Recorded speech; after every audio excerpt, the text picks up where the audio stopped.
Hi there, Andy here. In today's video we're going to take a look at the basics of how the city works.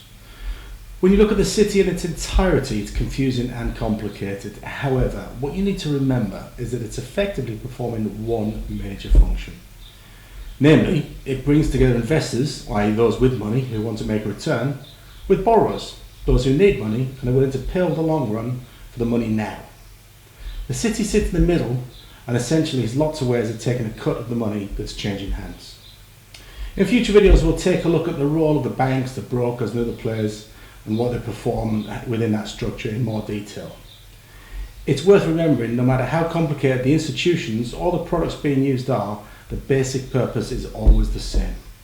So, who might the borrowers be? Well, retail, the first section of borrowers are known as retail and are effectively you or me, normal people. People want to buy things now and pay back over time. For example, you might purchase on a credit card, borrow through a loan or a mortgage. High net worth individuals are another sector that actually borrow a lot of money. This sector generally wants safety over returns. They already have wealth, so they're actually interested in protecting their money and outstripping inflation or growing their money steadily, if you will. Their money is usually tied up in assets, i.e. businesses, against which they'll borrow money in order to generate cash and expand and grow. Companies, corporate clients, will at times need to generate capital to fund growth. They can do this through share or bond issuance. Corporates will also structure their finances and debt for tax efficiency. When a company has lots of cash, it can, for example, either pay out dividends or carry out share buybacks. Governments will need to raise capital to balance their budgets, and they can do this through various fiscal policies, for example bond issuance. Okay, so on to the investors. So who's providing the assets into the system? Retail, once again. This time they're often the older generation. Think the bank of mum and dad.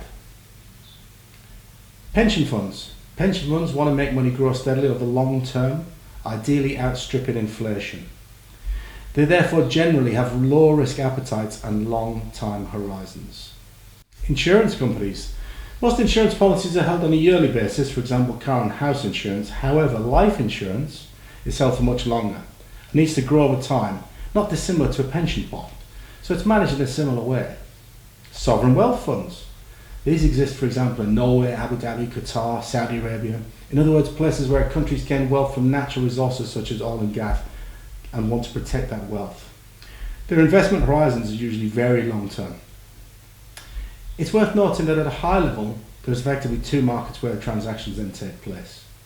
The primary market is where new securities come to market, for example new shares or new bond issues occur. Whereas the secondary market is where the money is then subsequently moved around by the buy and sell businesses and shares, for example, change hands. So, at a high level, what's the life cycle for a simple deal?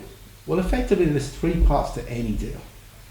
Firstly, the deal itself, where the parties involved agree terms and conditions, quantities, timing and price of the transfer of the underlying. Secondly, the deal will be cleared. It's possible for people to renege on their end of the deal. Clearing is a way of making sure that the deal is good and adhered to. Thirdly, settlement needs to take place. For example, the buyer hands over cash and the seller hands over the relevant underlying asset.